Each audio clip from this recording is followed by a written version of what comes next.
Durante una cena familiar con mi hijo y mi nuera, recibí un mensaje de un número desconocido. Levántese y váyase de ahí ahora. No le diga nada a su nuera. Decidí hacer caso y descubrí algo que me puso la piel de gallina. Unos días después, la policía llamó a su puerta. Me alegra que estés aquí. Quédate hasta el final de mi historia y cuéntame en los comentarios desde qué ciudad me estás viendo. Quiero saber hasta dónde ha llegado esta historia. La espuma de jabón cubría mis manos encallecidas mientras lavaba con cuidado la copa de vino favorita de José, mi difunto esposo, por tercera vez en lo que iba de la semana. Aún mantenía mi antigua costumbre de cada noche, lavar un plato, un tenedor, una copa, como si marcara que otra cena solitaria había pasado. La cocina se sentía de repente inmensa, extrañamente vacía, sin el tarareo suave de él mientras me ayudaba a cocinar, sin esas regañinas cariñosas cada vez que dejaba migas de pan por toda la mesa. Sequé la copa y la puse en el escurridor, en su lugar de siempre, como un pequeño rincón sagrado para recordar los días cálidos que ya quedaron atrás. El refrigerador zumbaba como si tarareara una melodía solitaria, adornado con fotos viejas y descoloridas, sostenidas por imanes que no combinaban entre sí. Mi mirada se detuvo en una foto. Matías, mi hijo, el día de su graduación de secundaria. Entonces tenía apenas 17 años, sonreía de oreja a oreja con su toga de graduación, sus hombros aún delgados y la mano de José descansando sobre ellos. Todo antes de que las cosas se rompieran, antes de las discusiones, antes de que el dinero y el silencio se interpusieran entre nosotros. De pronto, el timbre del teléfono sonó estridente, como un cuchillo cortando de golpe el hilo de recuerdos que me envolvía. Me apresuré a buscar un trapo para secarme las manos, mientras el timbre insistía sin parar. Descolgué, sintiendo el frío del teléfono fijo contra la palma de mi mano. A través de mis lentes, entorné los ojos para ver el número en la pantalla. El corazón se me encogió. Era Matías. Por unos segundos me quedé inmóvil. 5 años de silencio entre madre e hijo, tan largos como un océano.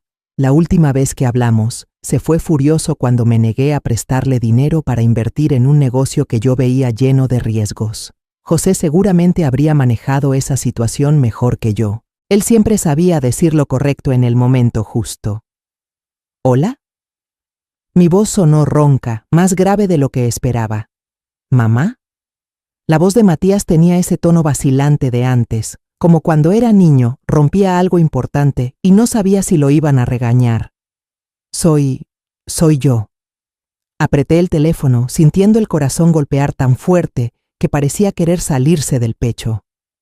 Matías, no pensé que... Lo sé, mamá.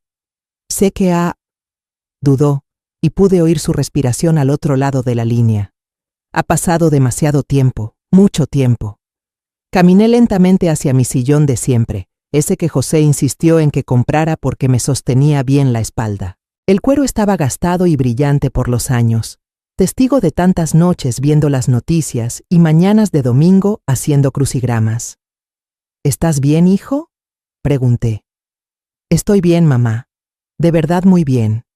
Isabela y yo estuvimos hablando, y nos dimos cuenta de cuánto extrañamos los días en que estabas con nosotros. Sentí que el corazón me dio un vuelco. ¿Nos extrañas? ¿Recuerdas? Esa palabra me trajo a la mente la familia, flotando en el aire, pesada y llena de dolor. La familia. Aquello que solía mantenernos unidos antes de que el orgullo, el dinero y el silencio obstinado levantaran muros fríos. Yo también los extraño, respondí, sorprendida de que la verdad saliera así de mi boca. Mamá, ¿te gustaría cenar con nosotros? Isabela dijo que quiere preparar el estofado de res que siempre te ha gustado, y podríamos hablar. Me refiero a hablar de verdad, de forma agradable y tranquila, como antes. Miré la foto familiar sobre la mesa a mi lado. Matías, Isabela, José y yo en su boda, hace 10 años, antes de que todo se derrumbara. José solía decir que, siendo familia, siempre habría forma de volver a estar juntos sin importar lo que pasara. Solo hacía falta tiempo. ¿Cuándo, hijo?, pregunté. Sé que es algo rápido, pero... Esta noche, Isabela ya empezó a cocinar y no queremos esperar más. De verdad queremos verte. Escuché en su voz algo que ablandó mi corazón. Una sensación frágil que conocía bien, como cuando él era niño y se acurrucaba temblando en mis brazos cuando tronaba afuera. Tal vez José tenía razón. Tal vez mi corazón sí podía sanar. ¿A qué hora, hijo?, pregunté. A las 7:30. Te mandaré la dirección. Nos mudamos a Monterrey el año pasado, Monterrey. Un lugar con muchas zonas residenciales caras, pensé. Pero Matías siempre fue así de ambicioso. Está bien, iré. Su voz se suavizó. Gracias, mamá, por darnos otra oportunidad. Después de colgar, me quedé sentada en silencio mientras la habitación comenzaba a llenarse de sombras. Tomé la foto familiar con las manos temblorosas. José me sonreía desde el marco. Casi podía escuchar su voz susurrando. Es hora, Elena. Es hora de volver. El tono final de la llamada dejó un silencio extraño en mí. No vacío, sino lleno de esperanza. Volví a colocar la foto sobre la mesa y me levanté de la silla con una determinación que no sentía desde hacía años. Esta noche sería diferente. Esta noche volvería a tener a mi hijo a mi lado. Arriba, mi dormitorio parecía un museo de recuerdos. Los libros de colección de José seguían ordenados en el estante, con el polvo flotando en la luz del atardecer que se filtraba por las cortinas de encaje. Abrí el armario, pasé la mano por las camisas viejas, los suéteres gastados, hasta que mis dedos tocaron el vestido azul marino, aún dentro de su funda de plástico. Sentí la tela gruesa y firme entre mis dedos. Era una mezcla de lana que José insistió en elegir cuando me sorprendió con ese vestido para la graduación de Matías. Necesitas algo elegante para las ocasiones importantes, me dijo mientras acomodaba con cuidado el hombro del vestido. Y sí, nuestro hijo se graduó. Coloqué el vestido sobre la cama y recordé con orgullo aquel día, entrando al auditorio del brazo de José, viendo juntos a Matías cruzar el escenario. Ese vestido me acompañó en tantas fiestas, firmas, aniversarios y también cuando fui a hacer el acta de defunción de José. Esta noche sería testigo de otro momento decisivo.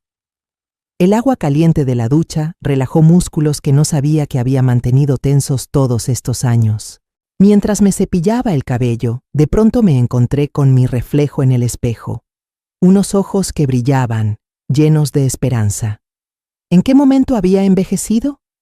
Las arrugas alrededor de mis ojos se habían hecho más profundas y las canas ya cubrían por completo mis sienes. ¿Se habrá dado cuenta Matías? ¿Y Isabela? ¿Habrá notado lo sola que me siento?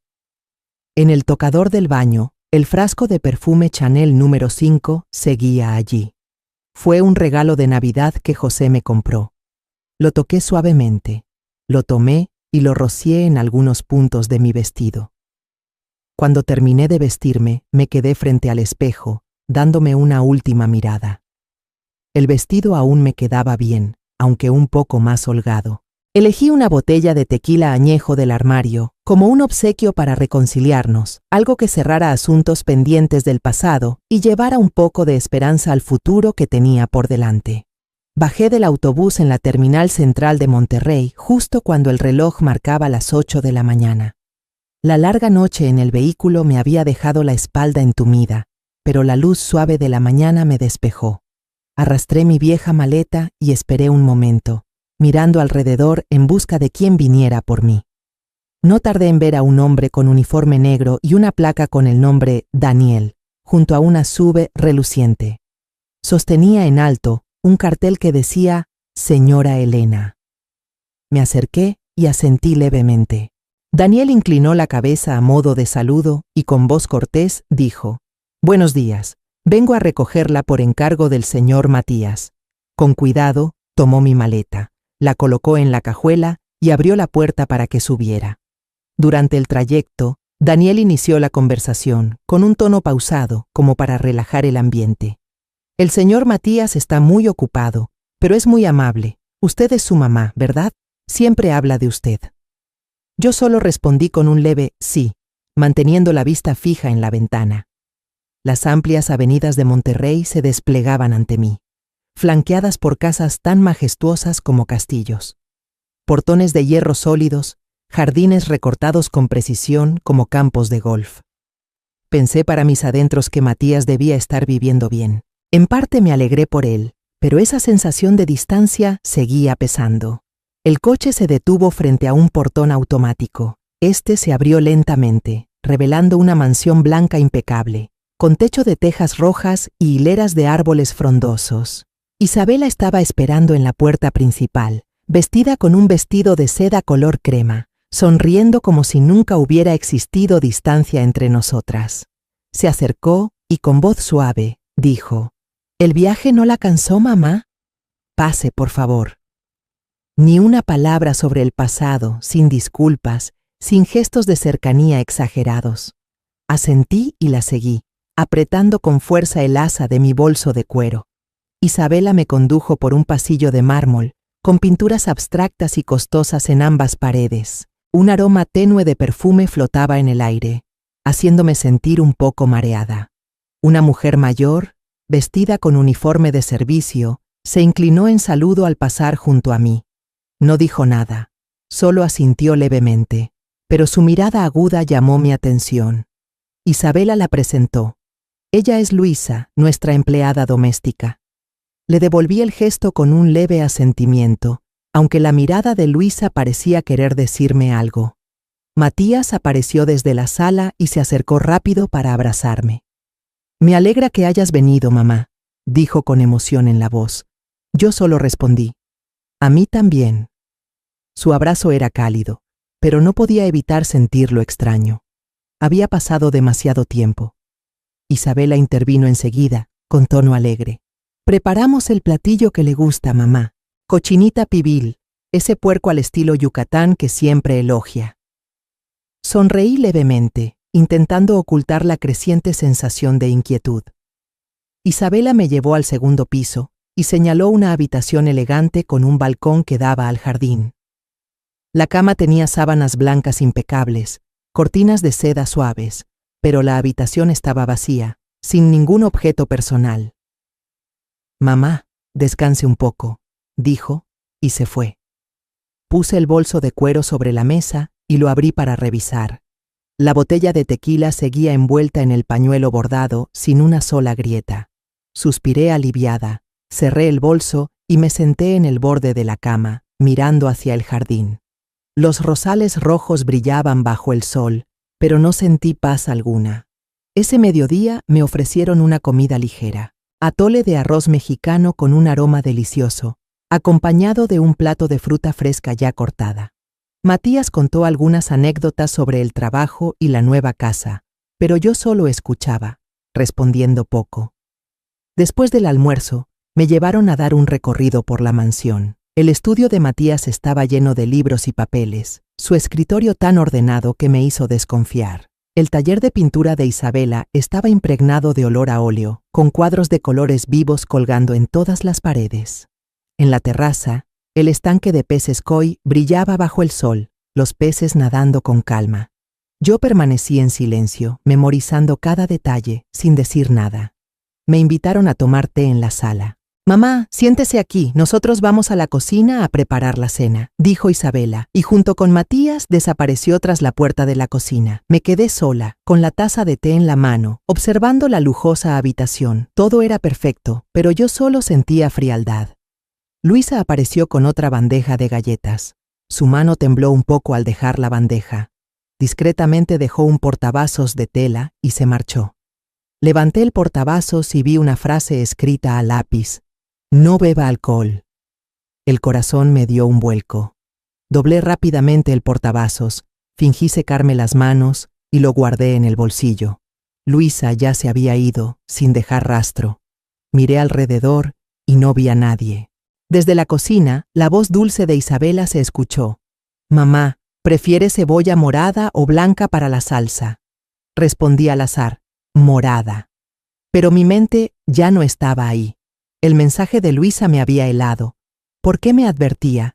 ¿De qué alcohol hablaba? ¿Del tequila que yo traje o de otra cosa? Me levanté Me acomodé la ropa y salí al balcón para respirar. El sol se ocultaba detrás de la colina, tiñendo de naranja y dorado la mansión. Pensé que sería una cena de reunión familiar, pero ahora, cada paso que daba me pesaba. Algo no estaba bien, y sabía que debía tener cuidado.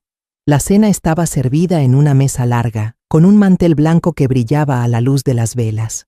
Los cubiertos de plata relucían y las copas de cristal reflejaban el tono ámbar de 2 velas aromáticas en cada extremo. Me senté en la silla del centro, sintiéndome atrapada entre 2 mundos. Matías estaba a mi izquierda, sonriendo con calidez, aunque con un toque forzado. Isabela a mi derecha, moviendo sus manos largas y delicadas como una bailarina. El ambiente era tenso, pero yo mantenía el rostro sereno. Isabela se levantó y trajo la botella de tequila que yo había llevado desde Guadalajara. «Esta botella es muy especial, ¿verdad, mamá? Hay que tomarla al inicio de la cena para que combine bien», dijo, sonriendo como un amanecer radiante. Abrió la botella y, con movimientos lentos y cuidadosos, sirvió el licor en 3 copas de cristal. Eché un vistazo rápido. La botella no parecía tener nada raro, pero noté que su mano tocaba de forma extraña el fondo, como si comprobara algo. Apreté los puños bajo la mesa, recordando el mensaje de Luisa. «No beba alcohol». El corazón me latía rápido, pero mantuve mi expresión intacta. La cena comenzó con cochinita pibil. El aroma de la carne de cerdo asada llenaba el aire, con el mismo sabor que yo solía preparar para Matías cuando era niño. Tomé un bocado, masticando despacio, y pregunté: «¿Quién cocinó esto?».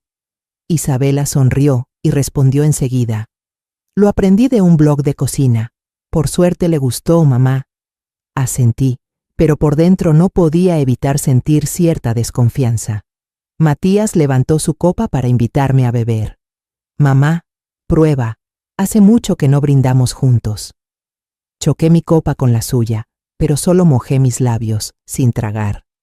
Él volvió a servirme vino, aunque la copa todavía estaba más de la mitad llena. «Beba, mamá, un vino tan bueno no se desperdicia», dijo con un tono algo apurado. Isabela empujó un vaso de jugo de naranja hacia mí y comentó: «Esto es buenísimo para bajar el alcohol, mamá, pruébelo». Tomé el vaso, pero solo fingí beber, mientras observaba de reojo a los dos. Reían y conversaban, pero sus miradas se deslizaban hacia mí, como si esperaran algo. El ambiente de la comida estaba lleno de halagos exagerados. «Mamá, se ve mucho más joven de lo que es», dijo Isabela con voz dulce como la miel. «Es cierto, sigue tan aguda como siempre», añadió Matías, riendo fuerte. Yo solo respondí con un «ajá», intentando no mostrar mi sospecha. Pero después del plato principal, Isabela preguntó de repente: «Mamá, usted dijo que aún tenía todas las acciones de la cadena de restaurantes, ¿verdad?». La pregunta fue como un cuchillo directo al pecho. Matías intervino de inmediato. «Si está pensando en retirarse, nosotros podemos encargarnos de todo. Solo queremos que descanse y disfrute de su vejez. Ya ha trabajado demasiado». Respondí suavemente: «No lo he pensado todavía».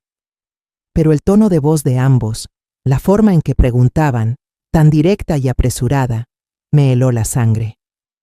¿Qué querían? La cadena de restaurantes era el fruto del trabajo mío y de José, lo que había protegido con sudor durante tantos años. Matías lo sabía muy bien. Entonces, ¿por qué hablaba como si quisiera que yo lo dejara todo así de fácil? De pronto, el teléfono en el bolsillo de mi abrigo colgado en la silla empezó a vibrar sin parar. Miré de reojo a Matías e Isabela. Ambos seguían riendo, pero sus ojos parecían fijos en mí. Me levanté con la excusa: «Voy por una toalla para las manos». Al tomar el teléfono, vi 3 llamadas perdidas de un número desconocido. Luego llegó un mensaje, solo una línea en mayúsculas: «Levántese y váyase de ahí ahora. No le diga nada a su nuera». Sentí que el corazón se me apretaba. Alcé la vista y vi a Matías e Isabela mirándome fijamente. Isabela sonreía, pero esa sonrisa ahora me parecía más falsa que nunca. Intenté mantener la voz serena y dije: «Me siento un poco mareada. Tal vez el vino estaba muy fuerte». Me apoyé en la silla, fingiendo perder el equilibrio. Matías se levantó enseguida y me ofreció su brazo. «Déjame llevarte, mamá». Aparté su mano y esbocé una sonrisa leve. «No hace falta. Puedo sola». Salí del comedor con pasos lentos, aunque la cabeza me daba vueltas. ¿Quién habría enviado ese mensaje? ¿Luisa? ¿O alguien más dentro de esta casa? No lo sabía, pero mi instinto me decía que si me quedaba, algo malo iba a pasar. Crucé la puerta del comedor despacio, intentando aparentar calma aunque el corazón me latía con fuerza. En vez de ir hacia el baño como había dicho, me deslicé hacia la cocina. Era amplia, pero estaba vacía, iluminada solo por la luz tenue de una lámpara de pared que caía sobre las ollas de cobre relucientes. El goteo constante de una llave mal cerrada marcaba un ritmo igual al de mi corazón. Me quedé allí, con el teléfono apretado en la mano, intentando ordenar lo que acababa de pasar. El mensaje misterioso, las palabras de Luisa, la urgencia en las miradas de Matías e Isabela. Todo eran piezas de un rompecabezas que todavía no lograba entender. De pronto, una figura apareció en la puerta del cuarto de trastos. Era Luisa, la empleada doméstica. Salió en silencio, con la mirada afilada pero llena de preocupación. Antes de que pudiera decir algo, ella se dirigió rápidamente a la puerta trasera de la cocina y la abrió. Una ráfaga de aire fresco del jardín entró, trayendo el olor a pasto recién cortado. Señaló hacia afuera, indicándome que me fuera. La miré, intentando leer algo en sus ojos, pero solo asintió levemente, como queriendo decirme que no había tiempo para explicaciones. Respiré hondo, crucé el umbral y sentí que entraba en una oscuridad desconocida. El jardín trasero era amplio. Los rosales ahora no eran más que siluetas negras bajo la luz de la luna. Me deslicé junto a la cerca de madera del costado, cuidando de no pisar ramas secas que pudieran hacer ruido. Eché un vistazo hacia la mansión y noté que al frente había cámaras de seguridad en la entrada, pero en el jardín no. Quizá por eso Luisa eligió ese camino. Aceleré el paso, mis pies hundiéndose en el pasto blando y las palmas de mis manos húmedas de sudor. No sabía de qué estaba huyendo, pero ese mensaje, las palabras de Luisa y mi propia intuición me decían que no era seguro quedarme. Al llegar a la callejuela detrás del jardín, saqué el teléfono y abrí la aplicación para pedir un taxi. Me temblaban las manos al escribir la dirección, eligiendo un punto de recogida a una cuadra de allí. El taxi llegó en pocos minutos, un coche viejo con un ligero olor a cigarro. Subí y le dije al conductor: «No encienda la luz dentro del auto». Él asintió, sin hacer preguntas, y arrancó en silencio. Por la ventana, miré la mansión alejarse, con la luz de sus ventanas como si fueran ojos siguiéndome. Cuando el coche ya había avanzado un buen tramo, llamé al número desconocido que me había enviado el mensaje. Sonó 2 veces y una voz grave, breve, respondió. «Soy alguien que se enteró por casualidad. Su hijo y su esposa planean envenenarla y luego obligarla a firmar la cesión de la cadena de restaurantes cuando su mente esté afectada». No dijo su nombre, pero cada palabra era como una puñalada directa al corazón. Apreté el teléfono y pregunté: «¿Dónde están las pruebas? ¿Por qué debería creerte?». La persona respondió de inmediato: «Ponen la droga en el vino. Los documentos ya están impresos, solo esperan su firma». No tengo pruebas directas ahora mismo, pero piense, ¿no le parece extraño que su hijo, después de 5 años sin contacto, de repente la llame y le pida que venga de inmediato? Me quedé en silencio, con la cabeza dando vueltas. El desconocido continuó, con tono urgente. «Matías tiene muchas deudas. Piensan vender los bienes a su nombre para pagar a los prestamistas. Si no pagan en 10 días, la casa donde viven será embargada. Isabela ya tiene todo planeado. Está observando cada reacción suya. Si se queda, firmará sin saber qué está firmando». Colgué sin decir nada más.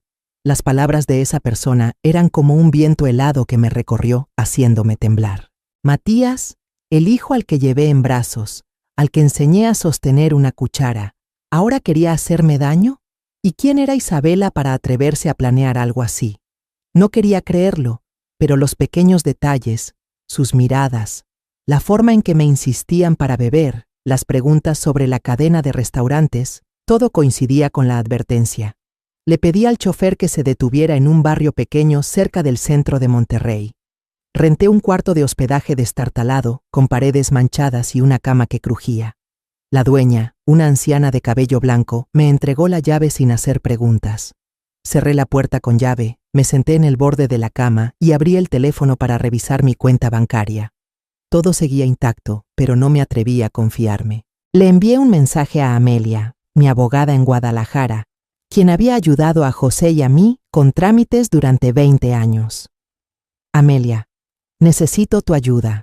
Transfiere el control legal de la cadena de restaurantes a un tercero. Es urgente. No le expliqué mucho, solo lo suficiente para que entendiera que la situación era grave. Esa noche no dormí. El teléfono vibró sin parar. Matías llamó 5 veces, cada vez con pocos minutos de diferencia. Miré la pantalla encenderse, su nombre claro, pero no contesté. Luego, Isabela llamó 2 veces, junto con un mensaje. «Mamá está bien. ¿Por qué de repente desapareció? Estoy muy preocupada. No nos asuste así». Palabras dulces, pero yo solo las sentí falsas. Apagué el teléfono y lo lancé sobre la cama. Me quedé allí, en ese cuarto estrecho, con la luz de la calle filtrándose por la ventana y proyectando mi sombra en la pared. Me cubrí el rostro, intentando contener las lágrimas.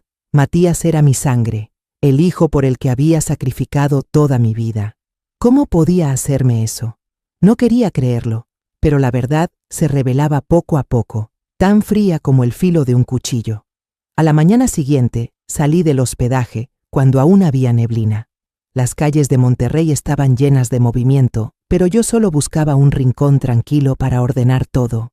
Me reuní con Amelia, mi abogada, en una pequeña cafetería escondida en un callejón.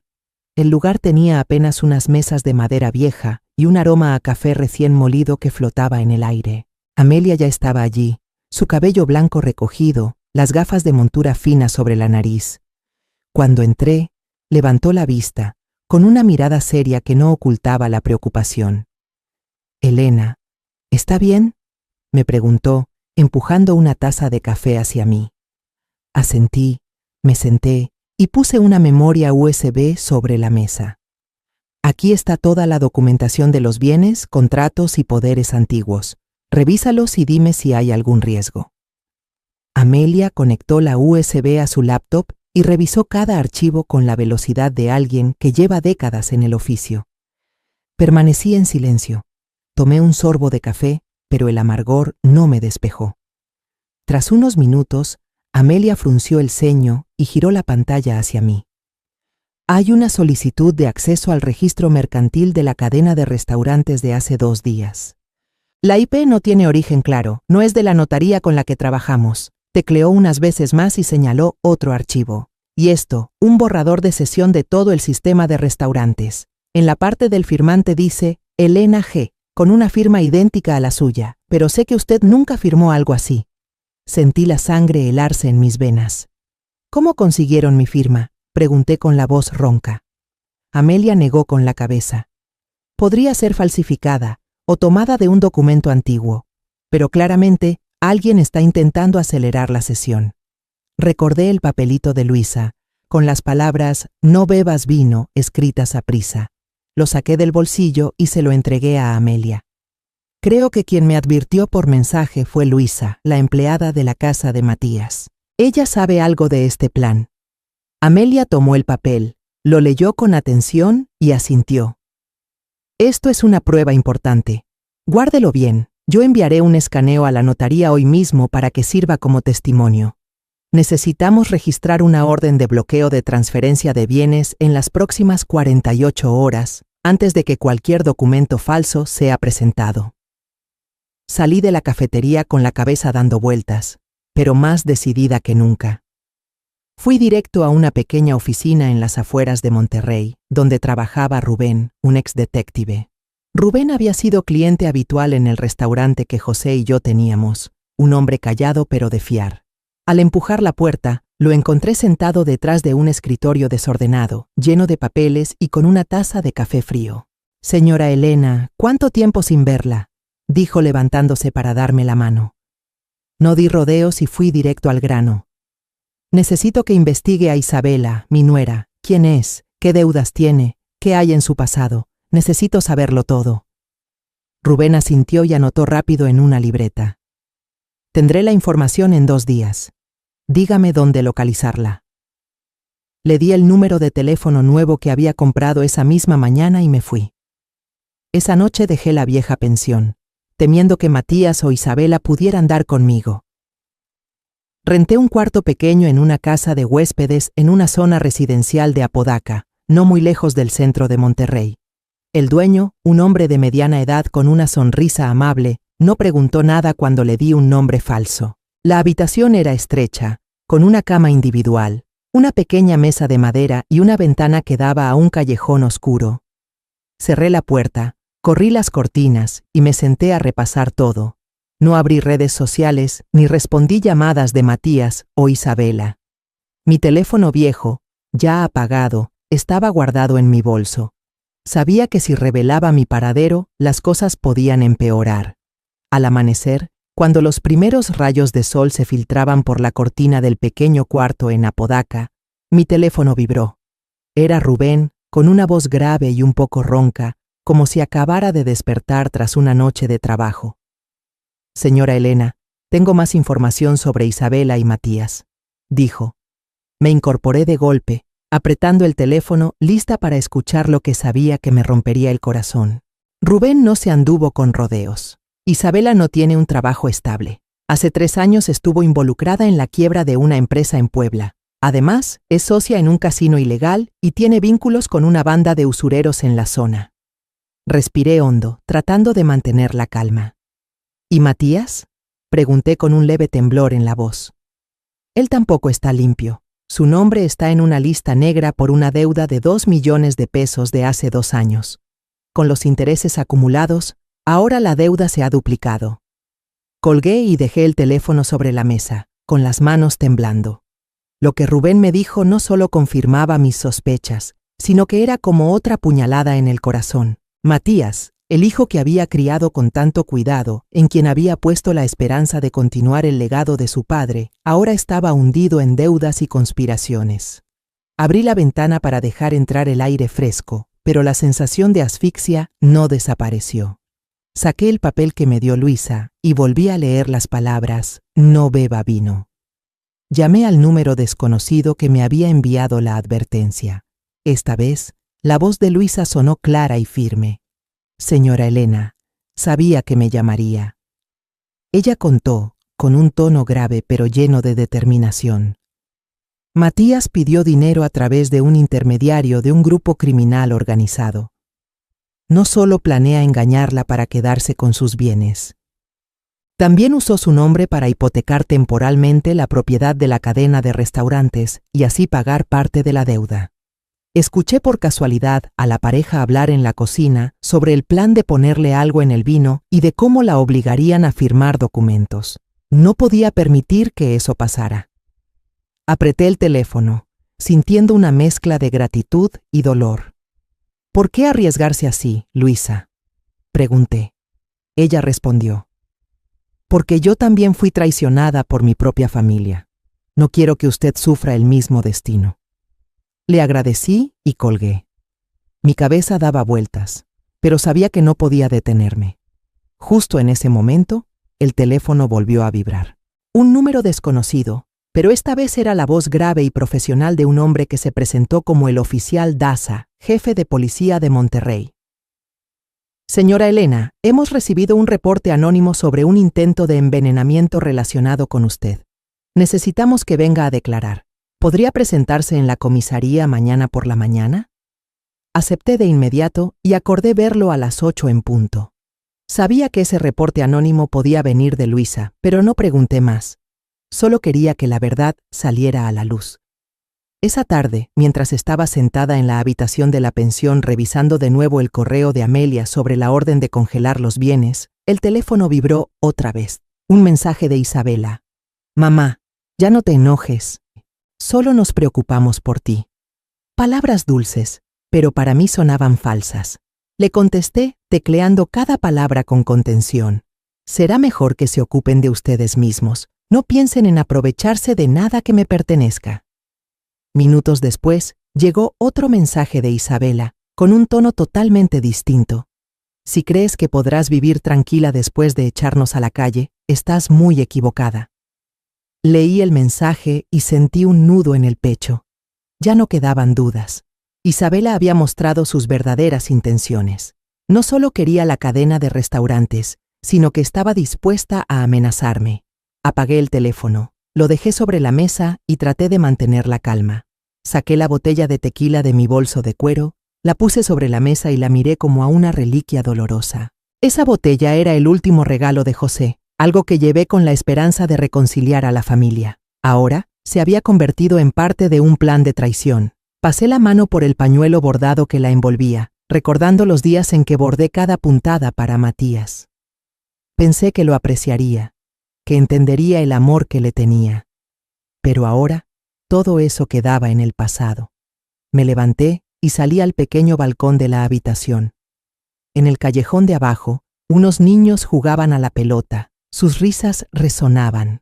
Respiré hondo, intentando sacar el peso de mi pecho. No podía dejar que Matías e Isabela ganaran. Tenía que proteger lo que José y yo habíamos construido, no solo por mí, sino por todos los años de esfuerzo que nos costó tener esa cadena de restaurantes. Volví a entrar. Revisé de nuevo el correo de Amelia. Ella confirmaba que la orden de congelamiento ya había sido enviada, pero que necesitaba más tiempo para completarla. Le respondí pidiéndole que acelerara el proceso. Esa noche me acosté en la cama dura, con los ojos abiertos mirando el techo. El canto de los insectos afuera de la ventana me recordó las noches en Guadalajara, cuando José aún vivía y Matías era solo un niño correteando por mi cocina. Esos recuerdos ahora parecían un lujo lejano. No lloré, pero sentí el corazón oprimido. A la mañana siguiente, entré en la comisaría de Monterrey, un edificio gris con pasillos largos y olor a café viejo flotando en el aire. El oficial Daza, un hombre alto con voz grave, me recibió en una pequeña sala de reuniones. Se sentó frente a mí con un expediente en la mano y una mirada aguda, aunque no fría. Reuní todo mi valor y le conté todo, desde la llamada misteriosa, el comportamiento extraño de Matías e Isabela durante la cena, el papel de Luisa, el mensaje de advertencia, hasta la grabación de la llamada con Isabela. Le entregué el papel de Luisa y una copia de los mensajes, con las manos temblando un poco al ponerlos sobre la mesa. «Esto es todo lo que tengo», dije con voz ronca. «Solo quiero conocer la verdad y proteger lo que me pertenece». Daza asintió y pasó las páginas de los documentos. «Vamos a abrir una investigación por los cargos de conspiración para estafar, falsificación de documentos, abuso a personas mayores y posiblemente envenenamiento», dijo. «Pero para poder arrestarlos, necesitamos pruebas en el lugar, especialmente de que la obligan a firmar papeles o de que intentan envenenarla». Se detuvo y me miró. «Le proponemos un plan. Usted regresa a la mansión, finge perdonar y acepta firmar el papel de poder notarial. La policía estará apostada afuera, lista para actuar». Fruncí el ceño, sintiendo cómo me subía una inquietud. «Es muy peligroso», dije. Daza asintió. «Vamos a garantizar su seguridad. Una oficial se hará pasar por su amiga, irá con usted como testigo y grabará en secreto». Le pedí algo más. «Quiero que Luisa sea la testigo. Ella conoce bien todo esto». Daza aceptó y lo anotó rápidamente en su libreta. Esa misma tarde le envié un mensaje a Matías desde un número nuevo. «Hijo, perdón por irme así el otro día. Quiero volver, cenar otra vez para reconciliarnos». Tecleé cada palabra con las manos temblando levemente, como si estuviera entrando en una partida de ajedrez peligrosa. Matías respondió de inmediato. «Mamá, me alegra mucho. Ven esta noche, te esperamos». Miré el mensaje con el corazón pesado. No sabía si tendría la fuerza para enfrentar al hijo que alguna vez lo fue todo para mí, pero sabía que no podía detenerme. Al anochecer, me paré frente al portón de la mansión, junto a la oficial encubierta llamada Carla, que vestía un vestido largo y sencillo, haciéndose pasar por una amiga de toda la vida. Ella sonrió y me dio unas palmaditas suaves en la mano, como para tranquilizarme. El portón automático se abrió e Isabela apareció, todavía con su vestido de seda color crema y una sonrisa radiante, como si nunca hubiera pasado nada. «Mamá, viniste, estaba tan preocupada», dijo con voz dulce. Matías salió de la sala y me abrazó con fuerza. «Gracias por volver, mamá», dijo con los ojos brillantes. Asentí, forzando una sonrisa, pero por dentro solo sentía frío. La cena ya estaba servida, la mesa tan lujosa como la vez anterior, con manteles blancos, cubiertos de plata y velas aromáticas. Me senté en mi lugar de siempre, con Matías a la izquierda e Isabela a la derecha. Carla se sentó a mi lado, charlando con soltura para mantener un ambiente natural. Isabela trajo una botella de tequila, no la que yo había llevado antes, sino una nueva.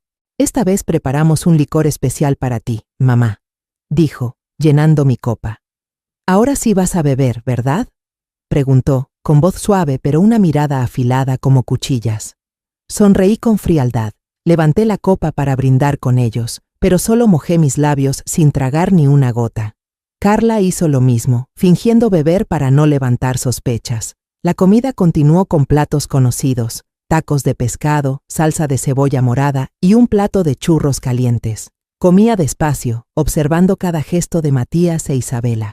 Ellos reían y hablaban de trabajo, pero noté cómo sus miradas se desviaban con frecuencia hacia mi copa, como si estuvieran esperando. Después del plato principal, cuando fingí un gran bostezo y entrecerré los ojos como si estuviera mareada, Matías colocó un sobre de papel sobre la mesa. «Mamá, ya lo hablamos», dijo con tono suave. «Este es el poder para administrar la cadena de restaurantes. No es una cesión, los restaurantes siguen a tu nombre, pero nosotros los gestionaremos para que puedas descansar». Abrí el sobre y pasé la vista por cada línea. El texto estaba claro, pero en la última página, una cláusula pequeña impresa en letras difusas me heló la sangre. Transferencia total de todas las acciones en las empresas, sin importar las circunstancias legales, a partir del momento de la firma. Fingí dudar, sosteniendo el papel con manos temblorosas. «Necesito leerlo bien», dije. Matías intervino con un tono un poco apurado. «No tienes que leerlo todo, ya nos ocupamos de la parte legal». Isabela sonrió y añadió: «Exacto, solo tienes que firmar, mamá». Tomé el bolígrafo, miré directo a los ojos de Matías y luego a los de Isabela. «¿Están seguros de esto?», pregunté con voz pausada. Matías asintió de inmediato. Isabela sonrió y dijo: «Tan seguros como que usted sigue siendo nuestra madre». Apreté el bolígrafo con fuerza, el corazón latiendo con fuerza. Luego lo dejé sobre la mesa, me puse de pie y con voz fría dije: «Entonces perfecto, desde ahora ya no somos madre e hijos». La puerta principal se abrió de golpe. La policía irrumpió desde 3 direcciones, armas en mano y miradas heladas. El oficial Daza dio un paso al frente y dijo con voz firme: «Matías Morales, Isabela Torres, están arrestados por conspiración para fraude y envenenamiento». Levantó un papel y leyó en voz alta: «El análisis del líquido en el frasco encontrado en la cocina confirma la presencia de cetrozolum, una sustancia que inhibe el sistema nervioso». Miré a Carla.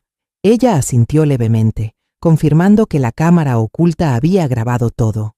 Luisa, de pie en la esquina, con la mirada llena de determinación, había entregado el frasco a la policía antes. Isabela quedó paralizada, el rostro pálido. «No, no puede ser», gritó, forcejeando mientras le ponían las esposas. Matías, desesperado, se volvió hacia mí.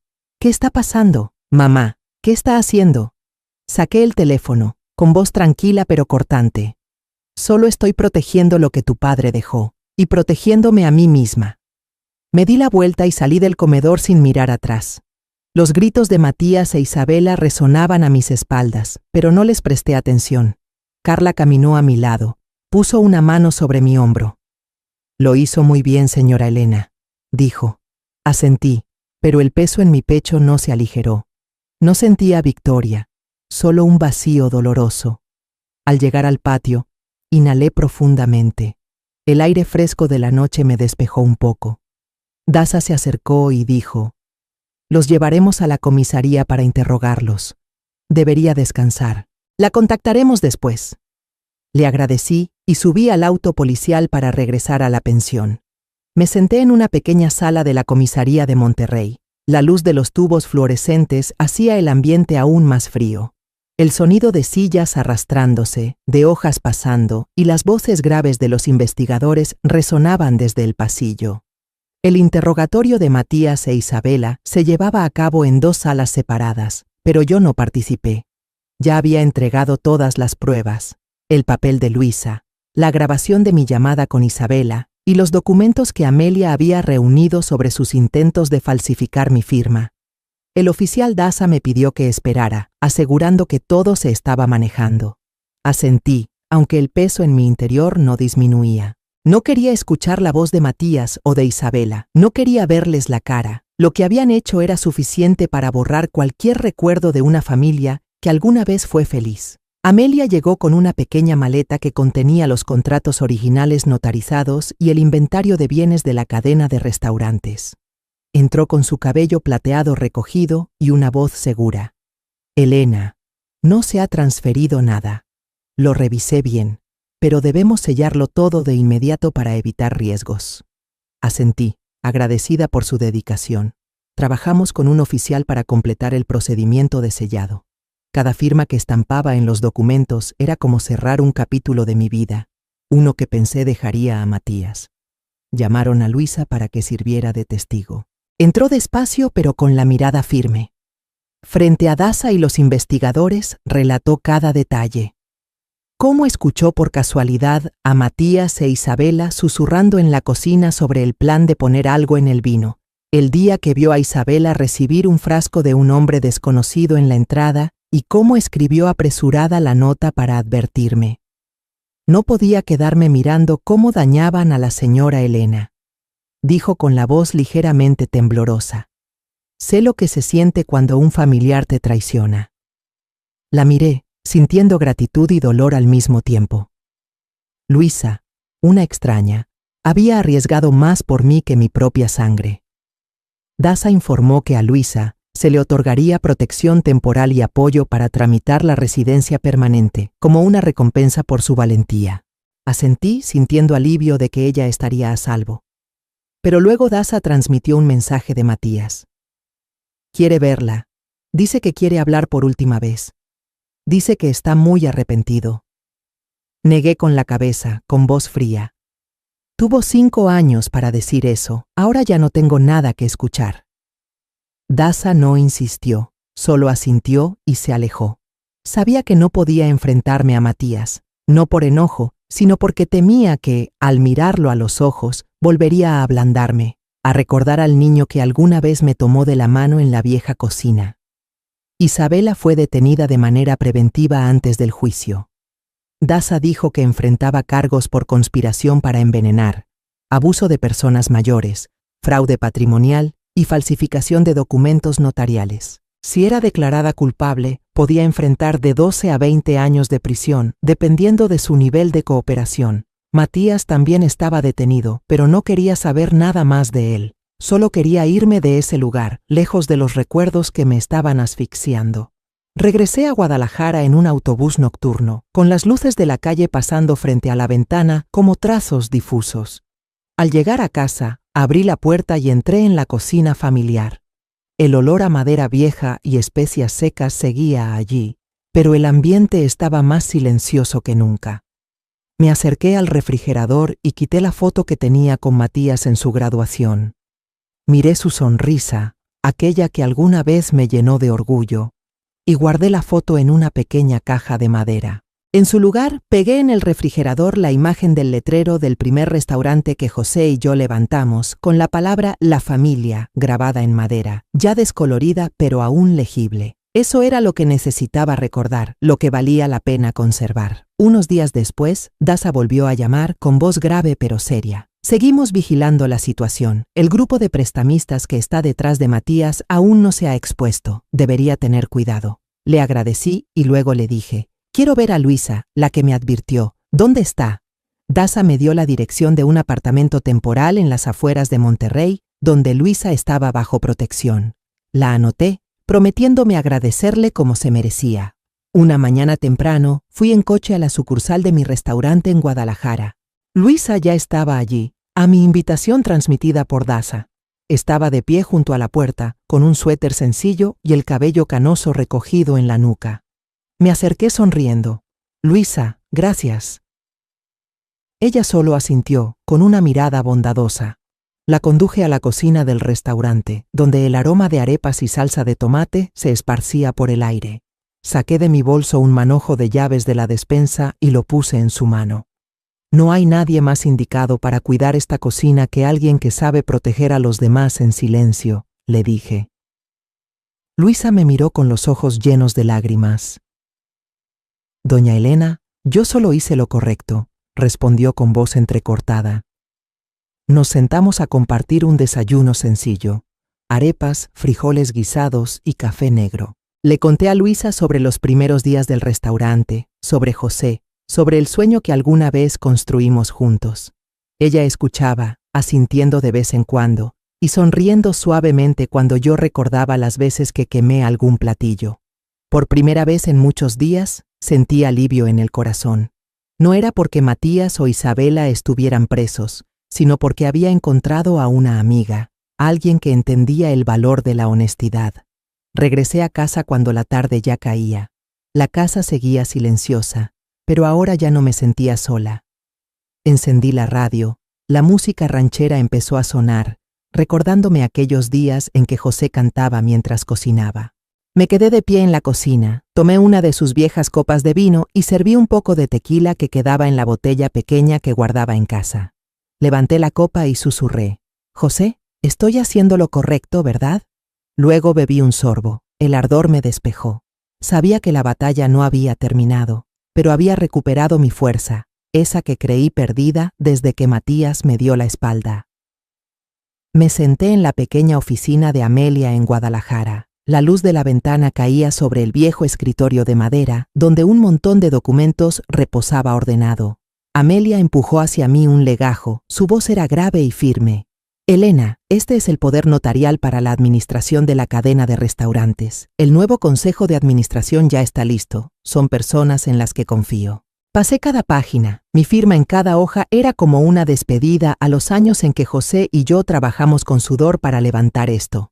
Me quedé con el 5% de las acciones, solo como un gesto simbólico, una forma de guardar un pedazo de aquellos días pasados. ¿Estás segura de que lo harán bien?, pregunté, sin apartar la vista de los papeles. Amelia asintió. No la defraudarán. Firmé, cada trazo lento, y luego empujé el legajo hacia ella. Un capítulo de mi vida se cerraba. Llamé a Luisa, que ahora se había convertido en asistente administrativa regional en Guadalajara. Venga a la oficina del restaurante esta tarde, le dije. Cuando llegó, le entregué un manual de instrucciones y una tarjeta de empleado nueva. Va a recibir más capacitación en gestión, le dije. Esta cocina necesita a alguien como usted. Luisa apretó la tarjeta, con los ojos brillando. No la defraudaré, señora Elena, respondió con la voz entrecortada. Sonreí y le di una palmada suave en la mano. Luisa no solo era la empleada doméstica, era la persona que me sacó del filo de la traición. En los días siguientes, fui a cada sucursal del restaurante, sin avisar. Quería despedirme a mi manera. En cada lugar, me sentaba con los gerentes, personas que habían trabajado conmigo durante décadas. No organizamos fiestas lujosas, solo compartimos una comida sencilla preparada por el propio personal. Tacos de pescado, frijoles guisados y café negro bien caliente.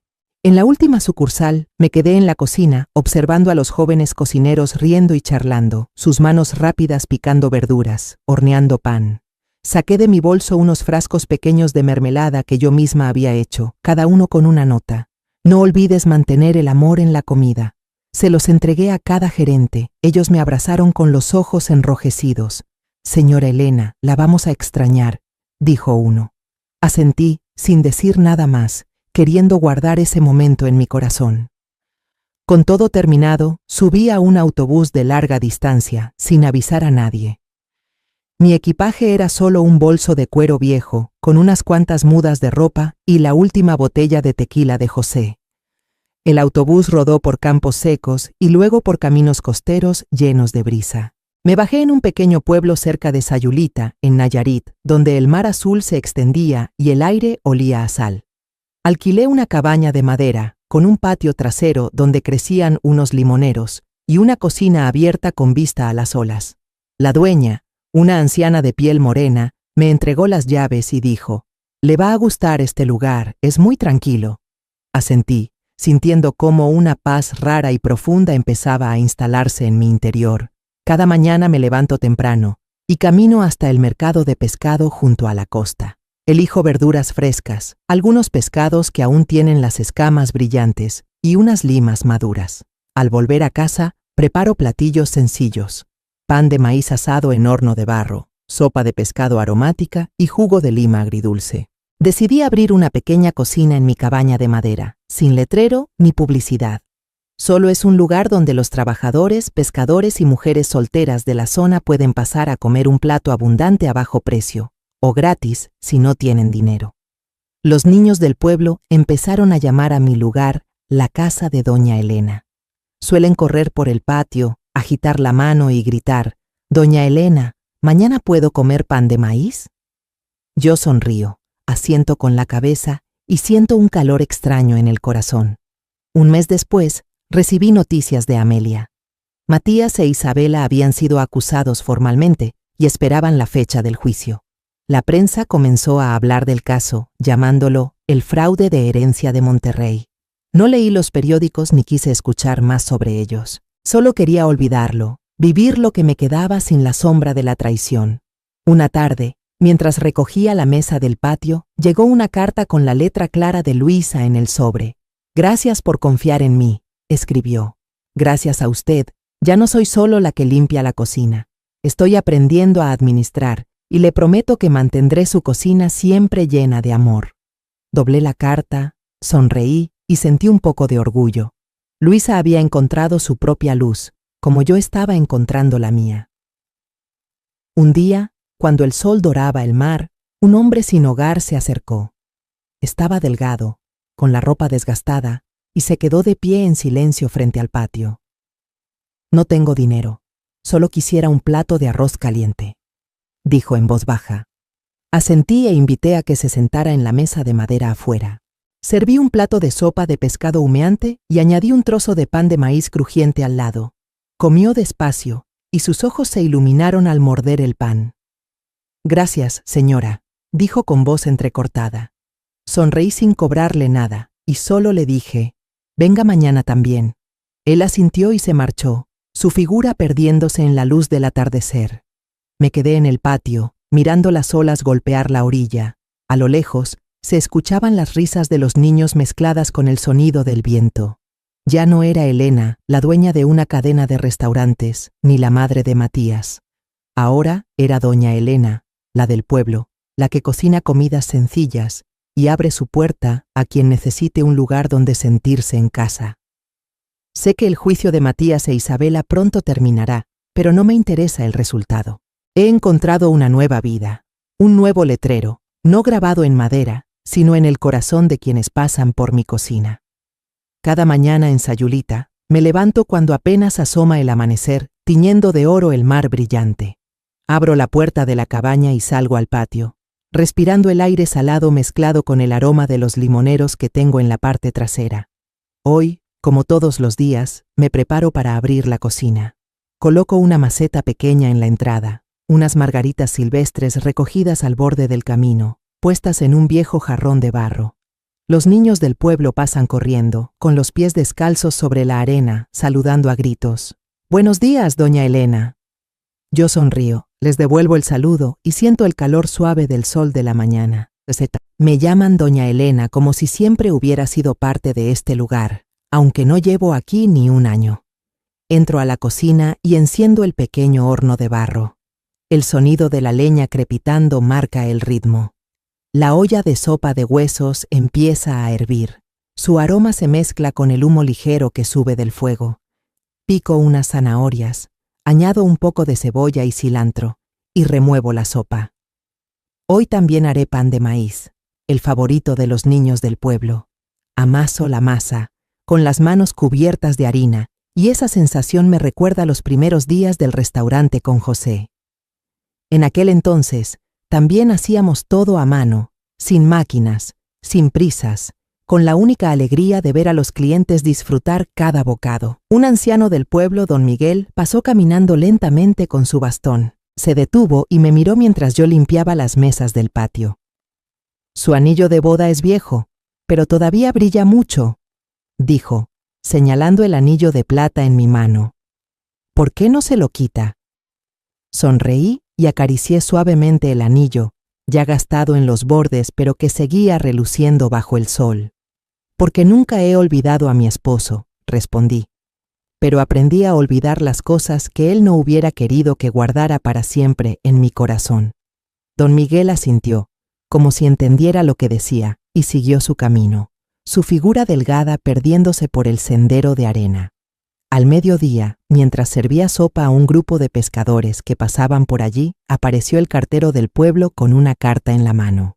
«Señora Elena, carta del juzgado», dijo, entregándome un sobre blanco con un sello rojo. Me limpié las manos en el delantal y abrí la carta.